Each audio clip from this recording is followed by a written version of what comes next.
Sir Narendra Modi గారు వచ్చారు తెలంగాణకి. వచ్చిన భారీ సభ పెట్టారు. ఆ సభ కూడా ఘన విజయం అయిపోయింది.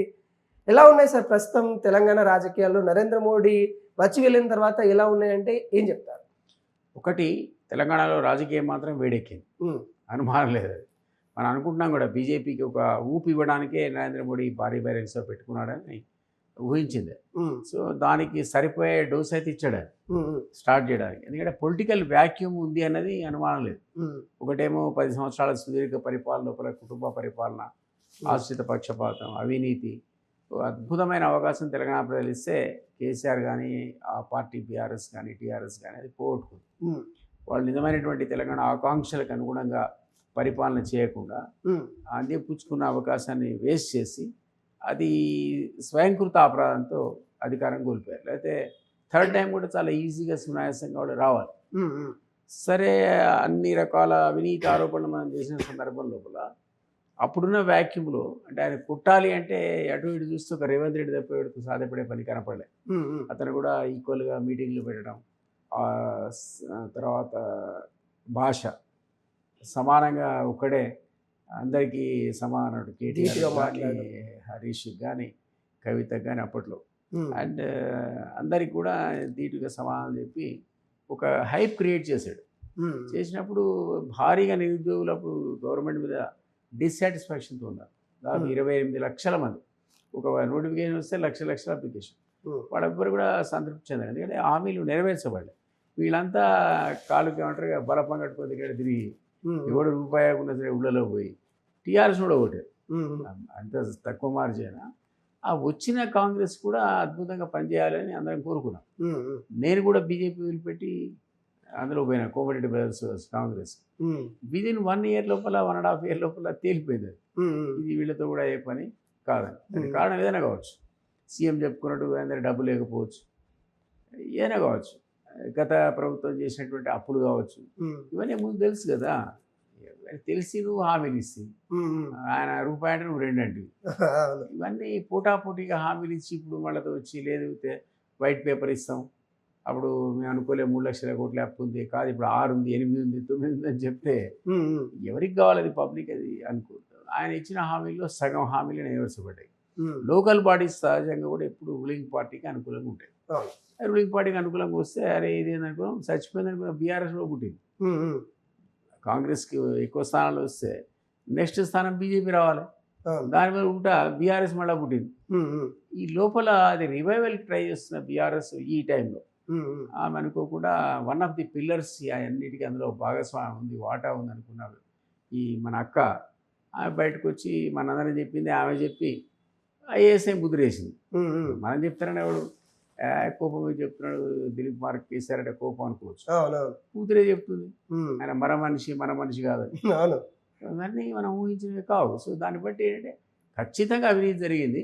ఆ వాటాల్లో తేడా ఉండొచ్చు, హ్మ్. అది హ్మ్. మనం చెప్పలేము. హ్మ్. ఏ వాటాలు ఎవరికి వచ్చి ఎవరికి తనకి ఎందుకు అన్యాయం జరిగిందో మనకు తెలియదు. మొత్తానికి ఆమె తీవ్ర అసంతృప్తి, ఆమెను పక్కకు పెట్టడం అనేది జరిగే. ఏదైనా బీఆర్ఎస్ పరిపాలన మనం అనుకున్నట్టుగా ఖచ్చితంగా అన్ని అవలక్షణాలతో జరిగిందని ఆమె కూతురే సర్టిఫికేట్ ఇచ్చింది. కాబట్టి మనకి పెద్ద చర్చ దాని మీద అవసరం లేదు. కాబట్టి ఇప్పుడు చనిపోయింది అనుకున్న బీఆర్ఎస్ పుడితే, ఎందుకంటే కాంగ్రెస్ ఎలక్షన్స్ టైంలో పార్లమెంట్ ఎలక్షన్ వచ్చేవరకల్లా మరీ అంత దారుణంగా 0 అయింది అనుకోలేదు. 39 ఎమ్మెల్యేలు, 39 ఎమ్మెల్యేల బీఆర్ఎస్ ఒక్క సీటు కూడా గెలవాలి.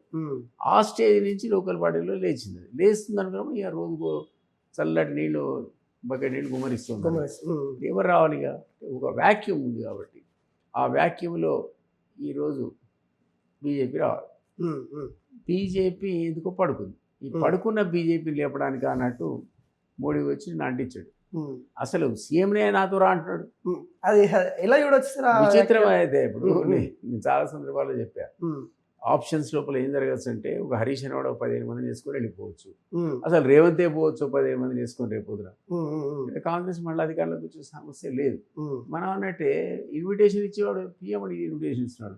అరే బాబు నాతో వచ్చేసాను వాడు ఆఫర్ ఇస్తున్నారు. ఇది కూడా ఇప్పుడు సోషల్ మీడియాలో ఇదే చర్చ జరుగుతా ఉంది. ఏదో డిబేట్లలో నేను అన్నా, ఆఖరికి ఈయనేమి అందులో పుట్టినోడు కాదు, బీజేపీలో అవకాశవాది అట్టి సీఎం అనేవాడు. ఈయన 20 మంది వేసుకొని వెళ్ళిపోతాడు, కాంగ్రెస్ రాదంటే అన్న ఓకే. అది ఇప్పుడు ఇన్విటేషన్ వచ్చింది దానికి. బాబురా అని. ఆ. సో ఇట్లా మీకు బీజేపీని లేపడానికి ఎన్ని రకాల అవకాశాలు ఉంటే కూడా అన్ని వాడుకోవడానికి బీజేపీ సిద్ధంగా ఉంది అనడానికి ప్రైమ్ మినిస్టర్ యొక్క స్టేట్మెంట్ అది ఒక సంకేతం. తన వాళ్ళని మోటివేట్ చేయడమే కాకుండా ఆఖరికి అధికారంలో సీఎం నేను హంసే జుడిజావు తరక్కి హుజాయిగా అనే మాట ఆయన అన్నాడు. రేపొద్దున హరీష్ అనేవాడు 15 మందిని వేసుకొని బీఆర్ నుంచి వెళ్ళిపోయినా కూడా అదే రిజల్ట్ ఆంధ్రాలో ఏ విధమైనటువంటి రిజల్ట్ వచ్చిందో నీకు తెలంగాణలో కూడా రావడానికి అవకాశం ఉంది. ఎప్పుడు బీఆర్ఎస్తో బీజేపీ కానీ ఇట్లాంటి ఒక ఫ్యాక్షన్ వచ్చి జతగట్టాలి. అంతేగాని కవితక్క పెట్టే పార్టీ సక్సెస్ అయ్యి వాళ్ళకి 30-40 సీట్లు గెలిస్తే నేనైతే అనుకోను. ఆమెకు హక్కు ఉంది, పార్టీ పెట్టుకోవచ్చు. ఆమె లక్కీగా టీఆర్ఎస్ వచ్చిందిట, బీఆర్ఎస్కి అవకాశం కూడా పోయింది మళ్ళీ టీఆర్ఎస్ తెచ్చుకోవడానికి. అండ్ ఆమెకు మహిళ, రేపు మాపు 33% రిజర్వేషన్ వస్తే మహిళా నాయకత్వం ఇంకా ఇంకా రావాలి. ఇన్ని పాజిటివ్ అంశాలను ఆమెకు తను గతంలో చేసిన వాటికి క్షమాపణ చెప్పి ప్రజల దగ్గరికి వచ్చింది కాబట్టి యాక్సెప్ట్ చేస్తుండొచ్చు. కానీ నేను అనుకుంటాం 10 years నువ్వు కామ్గా ఉండి ఇప్పుడు వచ్చి మా నాన్న సుధర్పూస వెన్నపూస ఆయన చాలా బోలాశంకరుడు అంటే ప్రజలు అంతగా నమ్ముతారు అనుకుంటా. ఆమె అంటుంది ఆయన ఇదివరకు కేసీఆర్ కాదు ఆయన మర మనిషి అంటే కేసీఆర్ లేస్తే కూడా ఇదివరకు ఈ ఊపు ఇంపాక్ట్ లేవని ఆమె చెప్తుంది. కాబట్టి కవిత పార్టీ పక్కకు పెడితే మళ్ళా ఇట్లా వచ్చిన కాన్సెప్ట్లో ఎస్సీ ఎస్టీ బీసీ ఇట్లా లేచాడు, తారాజువలా లేచాడు. కానీ పడిపోయాడు అంటే స్టాగ్నేట్ అయ్యాడు. నేను పడిపోయాడు అనను, స్టాగ్నేట్ అయ్యాడు. కాబట్టి ఆల్టర్నేట్ లీడర్షిప్ ఎక్కడుంది? నేను ఈ 3 కాక బీజేపీ కూడా కాకుండా దానికి అసక్తి ఉంది. కాబట్టి ఎవరైనా కొత్త ఫోర్స్ లేవాలని అని చెప్తున్నా. కవిత కొత్త ఫోర్సే, మళ్ళీ వాళ్ళిద్దరు సరిపోవట్లేదు. ఇంకో లీడర్షిప్ ఏంటి మరి?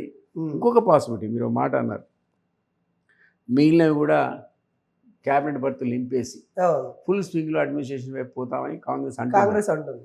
3-4 స్థానాలే ఇప్పుడున్న ఈక్వేషన్స్లో సామాజిక సమతుల్యత పాటించకుండా వాటిని నింపడానికి వీల్లేదు. నాకు తెలిసి ఇంకో రెడ్డి గారికి ఇవ్వడానికి చాలా కష్టం. ఎస్సీ ఎస్టీ బీసీ కాన్సెప్ట్తో నింపాల్సింది తప్ప మరొక రెడ్డి గారికి ఉన్న రెడ్డి గారు కూడా మన రాజగోపాల్ రెడ్డి గారే కావాలంటే అన్న ఏం చేయాలి? అన్న ఊరుకుంటాడా? సో అన్నకి ఏం చేయాలి? అకామిడేట్ చేయాలి. ఏం చేయాలి? అని తీసుకెళ్ళి సిడబ్ల్యూసీ మెంబర్ చేయాలి. ఆయన సిడబ్ల్యూసీ మెంబర్ చేసి ఈయన మంత్రి చేస్తే కొంత ఇంటర్లో ఉన్న లుకలుకలు సర్దుమణగే అవకాశం ఉంటుంది. కానీ ఎంత టైం ఉంది? 1 year 2 years ఉంది. మనం ఆల్రెడీ అనుకున్నాం వాళ్ళు ఎలక్షన్ వేడిలోకి వెళ్ళిపోయింది రాజకీయం. 3 ఏళ్ళు అయిపోయి మిగిలింది 2 ఏళ్ళైనా ఇంకో 1 year అయితే ఫుల్ స్వింగ్లో ఎలక్షన్ కూడా వస్తుంది. కాబట్టి ఇప్పుడున్న క్యాబినెట్ ఎక్స్పాన్షన్ అనేది అందులో ఉన్నటువంటి లుకలుకలు సర్దడానికి పనికొస్తుందా? అసలు రాజగోపాల్ అనేవాడు అందులో ఉంటాడా? ఇంకొక ఆప్షన్ పాసిబిలిటీ ఏంటంటే వ్యాక్యూమ్ ఉంది, పార్టీ పెట్టర్స్ 2 years తమిళనాడులో విజయ్ కనుక 2 ఏళ్ళ ఊపినట్టు ఇక్కడ కూడా ఆ వ్యాక్యూమ్ ఏమైనా లేపలుతారంటే అవకాశం ఇద్దరికి ఉంది. ఒక ఆయనకేమో ఈటల రాజేంద్రకు ఉంది. ఈటల రాజేంద్ర తలకింద తప్పని చేసిన బీజేపీ దాన్ని ముఖ్యమంత్రి చేయదు. అది ఫిక్సా సార్? నేను అంటున్నా అంటే నేను చేయొచ్చు. బీసీ ముఖ్యమంత్రి అంటారు. వాళ్ళు లాస్ట్ టైం బీసీ ముఖ్యమంత్రి ప్రకటించారు, ఈసారి కూడా ప్రకటించి ఈయన ఈటలే మా ముఖ్యమంత్రి అనగలుగుతారా? అంతకుముందు ఎలక్షన్స్లో జ్ఞాపకుంటే టీడీపీ అన్నది ఒకడ గెలిస్తే మాకు ఆర్ కృష్ణయ్య మా అభ్యర్థి అనేది. అంత ధైర్యం వీళ్ళు చేస్తే అది వేరు. చేస్తారా? చేస్తే ఈటల ప్రకటిస్తారా? నేనైతే ఐ డౌట్. ఎందుకంటే అప్పుడు ఆ టైం కల్లా లక్ష్మణ్ గారు తెర మీదకి వస్తారు, లేకపోతే బండి సంజయ్ తెర మీదకి వస్తాడు. సరే ఈ కొడుకు కేసు నిన్న మొన్న అడ్డం వస్తుందేమో అనే బనామైతేమో తెలియదు, కానీ దానికే సంబంధం ఉంటుంది. ఆ యువకులు వాడ ఉత్సాహం వాళ్ళగా ఆ గందరగోళంలో ఏం జరిగిందో తప్పులు సహజంగా అందరూ చేస్తుంటారు. అది పెద్దగా పొలిటికల్గా ఆయన ఎఫెక్టివ్ అని అనుకోను. బట్ ఫస్ట్ ప్రిఫరెన్స్లో లక్ష్మణ్ వస్తాడు, సెకండ్ ప్రిఫరెన్స్లో బండి సంజయ్ వస్తాడు, థర్డ్ ప్రిఫరెన్స్లో కిషన్ రెడ్డి రావచ్చు. అయితే రాడు. ఇక్కడ గతంలోనే ముఖ్యమంత్రి అభ్యర్థి బీజేపీ ప్రకటించుకుంది మాకు బీసీ అభ్యర్థి అని. ఇంకో బీసీ అప్పుడు థర్డ్ ప్లేస్ మనోడు వస్తాడు ఈటల. కానీ ఇవ్వరు. అంటే నేను ఇవ్వడదని కాదు, లేదా నాకు శక్తి లేదని కాదు, బీజేపీ ఏం చేస్తుందో మనకేం తెలుసు. కానీ ఒక అనాలిసిస్ సో అప్పుడు థర్డ్ ఆప్షన్ కింద ఆ రోజులు అక్కడ దాకా దగ్గరికి వచ్చి ఆయన కనుక పక్కకు పెట్టేసి ముందుకు వెళ్ళిపోతే పాపం ఈటల మరొకసారి నిరుత్సాహపడతాడు. ఎందుకంటే బండి సంజయ్ని అధ్యక్షుడిగా తీసిన తర్వాత ఈటల తననే అధ్యక్షుడు చేయాలని ఎక్స్పెక్ట్ చేశాడు. అది జరగలే. రెడ్డి గారు మట్టుకొచ్చి పెట్టారు. రెడ్డి గారు మ్యాచ్ కాలేదు. మనం చూసాం సింగిల్ డిజిట్లో కూడిపోయింది బీజేపీ. అధికారంలోకి వస్తా అన్న బీజేపీ బండి సంజయ్ టైంలో ఖాళీ 8 సీట్లతో సాటిస్ఫై కావాల్సి వచ్చింది. కానీ ఇప్పుడు కూడా ఆ వాతావరణం వచ్చి మోడీ చెప్పిన హీట్ జనరేట్ అయితే వచ్చేటువంటిది డబుల్ డిజిట్ దాటాలంటే ఒక బ్రహ్మాండమైన కృషి జరగాలి. ఇది ఉన్న వ్యాక్యూమ్ అంతా క్రోడీకరించబడాలి. బీసీ కాన్సెప్ట్ వాడుకోవాలి. ఉమ్, ఇది ఈటల చేసినంత సమర్థవంతంగా విరాళ చేస్తాడని అయితే అనుకో. ఉమ్, అయినా అతనికి ముఖ్యమంత్రి అభ్యర్థితో రావడం అనేది అంత ఈజీ కాదు. కాబట్టి నేనున్నా అంటే అక్కడేమో రాజగోపాల్ ఉమ్, ఉమ్, ఉన్న ముగ్గురు పదవిలో ఈ రెడ్డి గారికి ఇస్తారని ఊహించడం కష్టం. ఉమ్, ఆయన డిజర్వింగ్, పాప డిజర్వింగ్, నిజాయితీ పరుడు అన్నీ ఉన్నాయి. ఓకే. క్యారెక్టర్ తెలంగాణలో రెడ్ల రాజకీయం ఉంటుంది, ఉమ్, వాడుకుంటారు అన్నీ ఉన్నాయి. కానీ ఇప్పుడున్న బీసీ కాన్సెప్ట్ ఎమర్జ్ అయిన సందర్భంలో ఎస్సీ ఎస్టీ బీసీలకే ఆ ఉన్న రెండో మూడో సర్దేశారనుకోండి, మళ్ళీ ఆయన నిరుత్సాహపడతారు. కాబట్టి అవకాశం ఉన్నది ఇద్దరికే. ఈటల రాజేందర్ బయటకు వచ్చి పార్టీ పెట్టాలి, ఉమ్, ఆయనతో పాటు కోమటిరెడ్డి రాజగోపాల్ తోడు కావాలి. ఉమ్. ఇద్దరు వీళ్ళిద్దరు వస్తే ఈ కొద్దిగా ఇద్దరు కనుక ఒక అగ్రిమెంట్కి వచ్చి, ఫర్ ఉమ్. ఎగ్జాంపుల్ ఎవరు సీఎం, 2 ఏళ్ళు నువ్వు వీడు, 2 ఏళ్ళు ఆయన పోయి, ఓకే. లేకపోతే నువ్వు సీఎం ఆయన deputy chief minister with home ఏమంటుంది law and order okay. Equally power. ఆయన ఎప్పటి నుండి అడుగుతున్నారు నాకు అడుగుతున్నాడు. లాండర్ నేనే హోమ్ మినిస్టర్ అన్నాడు. అన్నాడు కదా, home minister. Law and order గురించి చేసిన కప్పితే ఆయన సీఎంతో సమానం. ఈ ఇద్దరు అట్లా పొలిటికల్గా పంచుకుంటే మీరు అన్నట్టు విజయ్కి ఉన్నట్టు 2 years ఉంది. ఇద్దరు కూడా మినిమం ఈయన ఒక 1000 కోట్లు, ఆయన 1000 కోట్లు పెట్టాలి. ఈ 2000 crores పెట్టి ఇద్దరు బయటకు వచ్చి పార్టీ పెడితే నేను ఊహాగానాల అంతే అంతే. ఊహాగానాలు ఉమ్. అసలు ఒక ఊపు వస్తుంది, ఉమ్. ఒక ఊపు. నేను ఈ- ఆయన ఈ- ఇవి నేను ఆయన చెప్పలేదు, ఇవి ఊహాగానాలు ఈయన కావచ్చు, చెప్పాడు. కాకుంటే సరైన దిశగా అది ఇంప్లిమెంట్ ఉంది. చేస్తే నీకు అది టాక్ ఉంది. ఉమ్, ఉమ్. ఎప్పుడు ఆయన బయటకు వచ్చినప్పుడే పార్టీ పెడదాం అనుకున్న ప్రయత్నం జరిగి వెనక్కిపోయాడు. ఓకే. ఈయన మీద రోజు వస్తుంది, ఉమ్, ఉమ్. ఎప్పుడప్పుడు పిల్లలు పెడతాడు, బయటికి పోతాడు, ఊరుకోడు ఉమ్, ఉమ్. చాలా ఆయన కూడా డైరెక్ట్ సభలనే అంటాడు రాజగోపాల్. టచ్ లో ఉన్నా అన్నాడు. ఆ, ఆ. టచ్ లో ఉంటామంటే ఏంటి, ఏది టచ్ లో ఉంటే ఏం చేస్తారు? ఉమ్. బయటికి రావడం. మంత్రి పదవి ఇస్తారా లేకుంటే నేను సీఎం సీట్ అనే అది విధంగా కూడా అన్నాడు. వ్యాఖ్యలు చేసిండు. హే, వాళ్ళని ఇచ్చే సీఎం సీట్ మనమే పుంజుకుందాం మనమే ఆ తీసుకున్నాం. లెవెల్లో ఉన్నాడు ఆయన. కాబట్టి ఒక థర్డ్ ఆప్షన్ తెలంగాణలో పాసిబిలిటీ ఇప్పుడున్న బీసీ కాన్సెప్ట్లో ఒక బీసీని సీఎంగా చూపిస్తూ ఉమ్, ఒక రెడ్డి గారు అందులో చేరితే రెడ్ల రాజ్యం ఉంది కదా ఎప్పుడు ఇంకా